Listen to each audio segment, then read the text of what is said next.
On September 1, 1951, Australia, New Zealand, and the United States signed the ANZUS Treaty, forming a military alliance focused on defense and security in the Pacific region.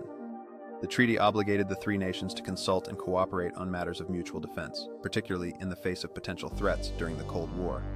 The ANZUS Treaty strengthened ties between the countries, providing a framework for collective security that remains a cornerstone of their military cooperation to this day. This enduring alliance continues to adapt to new security challenges, reflecting the commitment of all three nations to mutual defense and partnership in the region. As global dynamics shift, the ANZUS Treaty remains pivotal in addressing contemporary security concerns while fostering strong bilateral and multilateral relationships.